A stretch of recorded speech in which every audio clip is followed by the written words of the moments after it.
Okay. Assalamualaikum warahmatullahi wabarakatuh. Good morning, everyone. How are you today? Bismillahirrahmanirrahim. Alhamdulillahirabbil alamin. Assalatu wassalamu ala asyrafil anbiya'i wal mursalin wa ala alihi washabihi rasulillahi ajma'in. Raditu billahi rabba wa bil islam madina wa bi Muhammadin nabiyya wa rasula. Okay, thank you for joining today. Last session we have talked about different types of court. Kita sudah mempelajari mengenai berbagai jenis pengadilan yang ada di dunia. Dari berbagai jenis pengadilan tersebut, beberapa di antaranya tidak terdapat di Indonesia. Jadi itu hanya memperkaya pengetahuan teman-teman bahwa di luar sana seperti di UK, Australia, Wales, England, mereka memiliki jenis court atau pengadilan sendiri. Okay, for this session, untuk sesi kali ini kita akan membahas mengenai, we're going to discuss or talk about the courts or judiciary of Indonesia, yaitu pengadilan yang ada di Indonesia. Dalam sesi ini, tugas teman-teman nanti adalah mencatat ya secara terpisah, atau juga boleh di bawah teks ini, teman-teman silakan pilih istilah-istilah yang ada dalam teks ini, istilah mengenai pengadilan-pengadilan tertentu. Silakan dicatat di bawah teks ini, kemudian coba terjemahkan ke dalam bahasa Indonesia. Oke, nah saya akan bacakan teks ini dengan ucapan atau pronunciation yang tepat ya. Jadi untuk artinya tidak akan saya bacakan, teman-teman bisa meng-Google Translate-nya. Oke, baiklah, kita mulai. Okay, now Judiciary of Indonesia. The Judiciary of Indonesia comprises the Supreme Court of Indonesia and the Constitutional Court of Indonesia, together with public courts, religious courts, administrative courts, and military courts. Now, the Supreme Court. The Supreme Court is Indonesia's highest court. It is the final court of appeal for criminal and civil verdicts. It also resolves disputes between courts. It is led by the Chief Justice of the Supreme Court of Indonesia, currently Muhammad Sharifuddin. There are two separate office holders for the title of Deputy Chief Justice of the Supreme Court Indonesia. Sunarto for both judicial affairs, acting, and non-judicial affairs. Oke, beberapa kosakata yang saya perlu kasih tahu ya. Pertama adalah acting, yang di dalam kurung ini artinya pejabat. Kemudian Chief Justice adalah kepala atau ketua. Oke, selebihnya sudah pernah teman pelajari ya pada sesi sebelumnya. Okay, next on the Constitutional Court. The Constitutional Court rules over disputes concerning the Constitution of Indonesia, as well as matters involving elections and political parties. The current Chief Justice of the Constitutional Court of Indonesia is Arief Hidayat, who replaced Hamdan Zulfa in 2005. Zulfa's predecessor, Akil Mokhtar, was stripped of his powers following allegations of accepting bribes. The current Deputy Chief Justice of the Constitutional Court of Indonesia is Anwar Usman. Istilah untuk beberapa posisi atau jabatan struktural yang ada di Constitutional Court, seperti tadi Chief Justice, jadi untuk menyebutkan kepala itu Chief Justice, ya.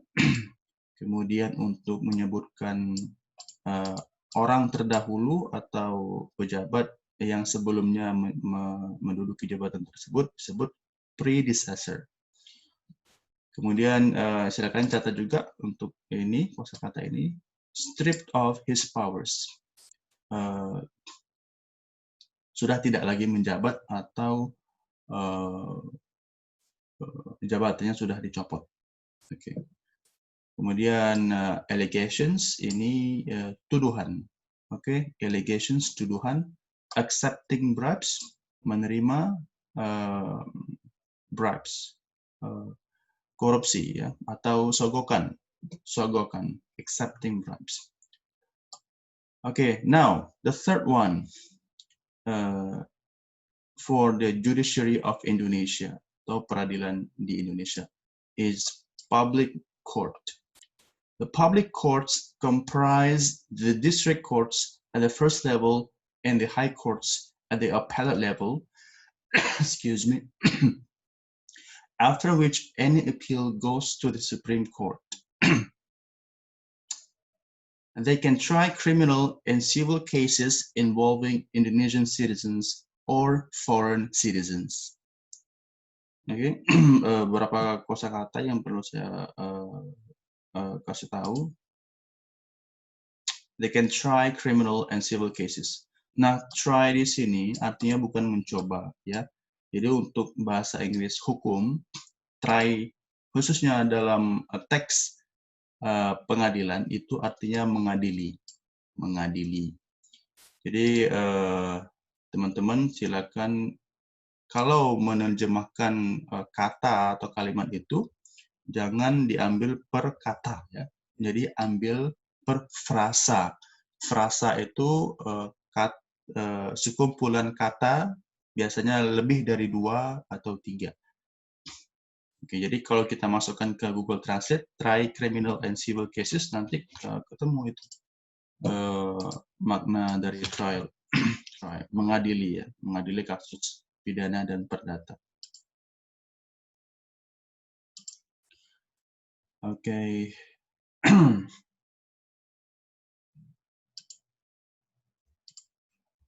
Excuse me.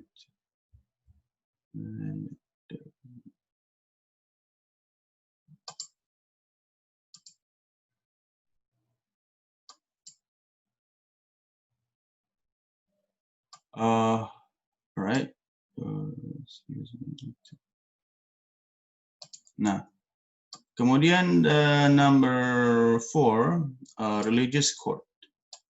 I believe you already know what type of cases this court handles. All right, religious courts, yeah, religious courts. Religious courts are for Muslim citizens to resolve matters untuk mengadili hal-hal such as seperti marriage, inheritance, and property.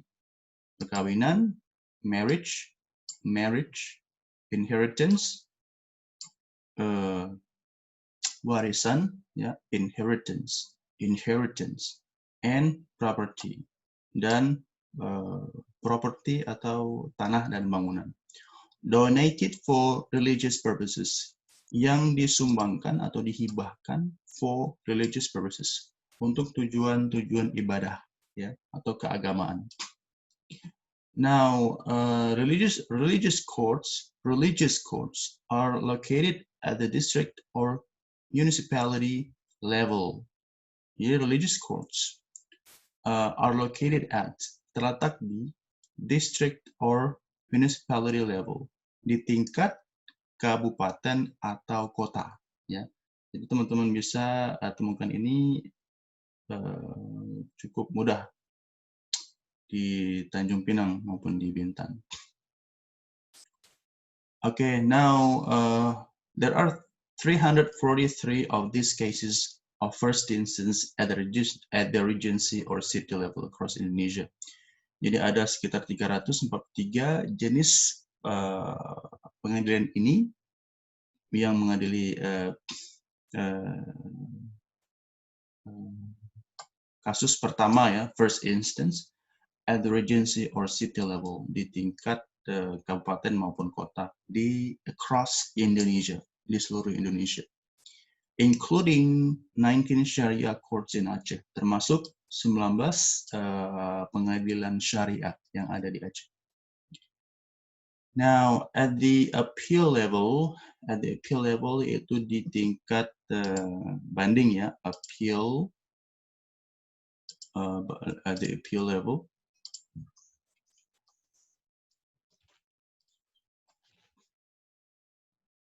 Banding, religious high courts now number 29.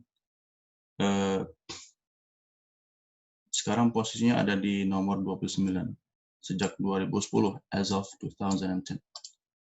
Including the recently renamed Mahkamah Syariat or Sharia Court in Banda Aceh.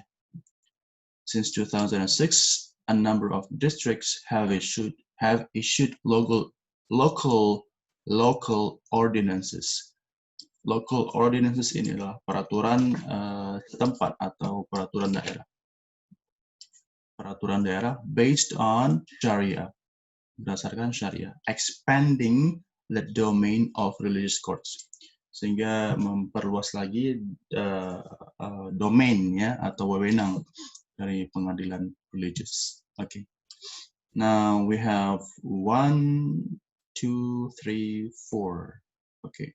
Sudah ada 4 types of courts in Indonesia. Silakan sekali lagi terjemahkan the types or this terminology of court into bahasa Indonesia. Silakan terjemahkan lagi jenis-jenis pengadilan ini ke dalam bahasa Indonesia.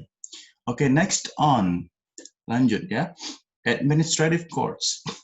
Administrative courts were established in 1986 as a consequence of a law intended to ensure that people would not be treated arbitrarily by government officials or organizations. Jadi administrative courts were established didirikan in 1986. In 1986 as a consequence sebagai akibat dari a law intended to ensure that people will not be treated arbitrarily by government officials. Sebagai akibat atau merespon kebutuhan masyarakat dari perlakuan yang tidak adil oleh organisasi atau pejabat pemerintah. Oke, silakan cari juga bahasa Indonesia ini. They rule in disputes involving the state officials or bodies, both at the center and in the regions. Mereka mengadili, they rule in disputes, sengketa-sengketa involving, yang melibatkan the state officials, pejabat-pejabat pemerintah atau organisasi pemerintah, both at the center and in the regions, baik di tingkat pusat maupun di tingkat daerah.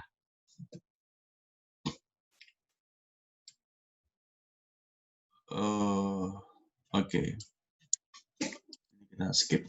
Kemudian next on, let's go next to the second type of court in Indonesia. We have military courts. Now, military courts deal with cases involving members of the armed forces. Jadi military courts berkaitan atau mengadili kasus-kasus atau cases involving members of the armed forces yang melibatkan armed forces, itu TNI ya, atau Tentara Nasional Indonesia, Armed Forces. Kemudian first instance military courts or DILMIL consider cases regarding military personnel whose ranks are not higher than a captain. Jadi ada tingkatannya lagi untuk military courts ini. Jadi untuk first instance military courts military courts untuk tingkat rendah itu mengadili kasus-kasus yang dilakukan atau kasus-kasus yang melibatkan para anggota TNI yang pangkatnya lebih rendah dari kapten. Jadi ada military courts tingkat rendah, ya, di mana kasusnya hanya berputar di seputaran mereka yang pangkatnya di bawah kapten. Nah, kemudian ada high military courts, pengadilan military courts tingkat tinggi atau military consider appeals against decisions of the lower Dilmil courts and also act as first instance courts in cases.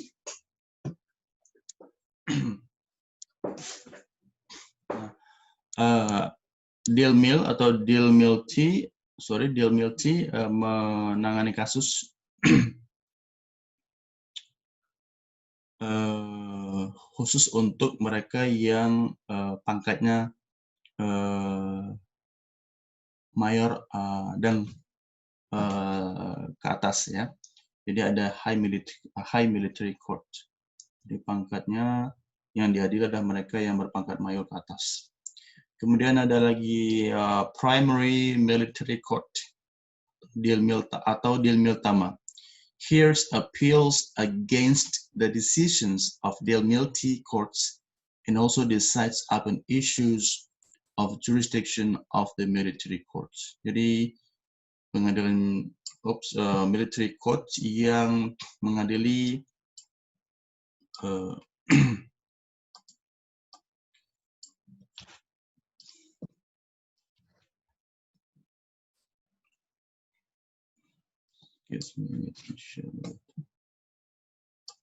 yang mengadili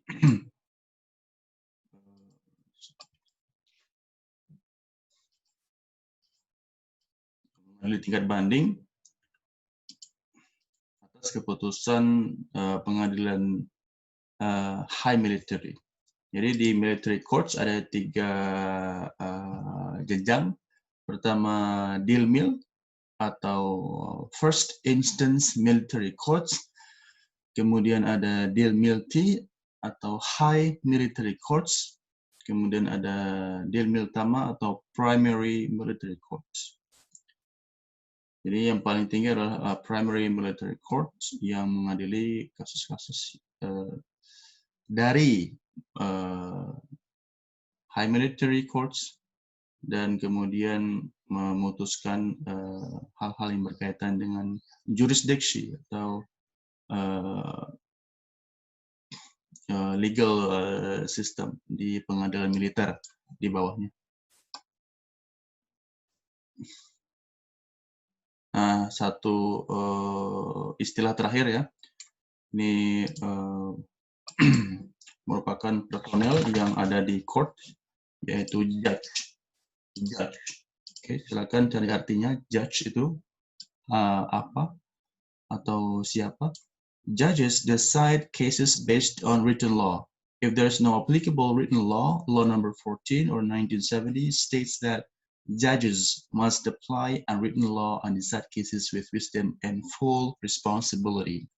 Jadi judges decide cases, memutuskan kasus based on written law, berdasarkan hukum tertulis, written law. If there is no applicable written law, jika seandainya no applicable written law, belum ada hukum tertulis yang berlaku, Law Number 14 or Hukum Nomor 14 tahun 1970 menyatakan bahwa judges must apply a written law, judges harus menetapkan hukum yang tidak tertulis dan memutuskan kasus dengan cara bijaksana, with wisdom and full responsibility to God, dengan bijaksana dan penuh tanggung jawab kepada Tuhan yang Maha Esa. Jadi teman-teman mungkin maybe you often hear cases where di mana mungkin belum ada di KUHP atau KUHP, dan judge itu harus memberikan putusan yang sebijaksana mungkin. Okay, mungkin that's all for this session. So your assignment atau tugas Anda adalah silakan klasifikasikan atau dipilah-pilih jenis-jenis chord di sini. Oke, kemudian tuliskan di bawah sini.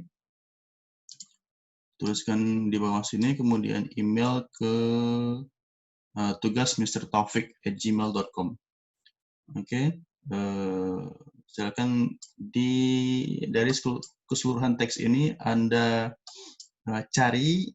Jadi ada beberapa jenis quotes lagi yang tertulis di sini. Anda cari, Anda pilihkan, kemudian artikan ke dalam bahasa Indonesia. Okay, that's all for today.